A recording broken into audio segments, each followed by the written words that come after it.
তথ্য ও যোগাযোগ প্রযুক্তি আইসিটি বিভাগের ভেরিফাইড ফেসবুক পেজ ও ইউটিউব চ্যানেল বন্ধ রয়েছে 23 দিন ধরে। গত 5ই আগস্ট আওয়ামী লীগ সরকার পতনের পর থেকেই পেজ ও চ্যানেলের কার্যক্রম বন্ধ রয়েছে। পাসওয়ার্ড পুনরুদ্ধারের মাধ্যমে যা ফের চালু করার চেষ্টা চলছে বলে তথ্য দিয়েছেন কর্মকর্তারা।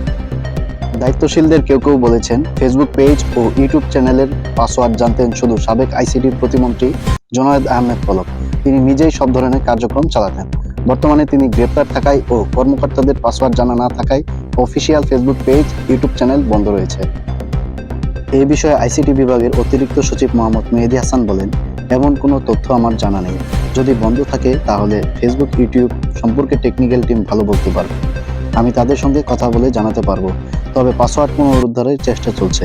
ইতিমধ্যেই এই সংক্রান্ত চিঠি দেওয়া হয়েছে। অল্প কিছুদিনের মধ্যেই পুনরুদ্ধার হবে বলে আশা করি, কারণ ডাক বিভাগেও একই সমস্যা হয়েছিল। আমরা সেই পাসওয়ার্ড পুনরুদ্ধারে সক্ষম হয়েছি।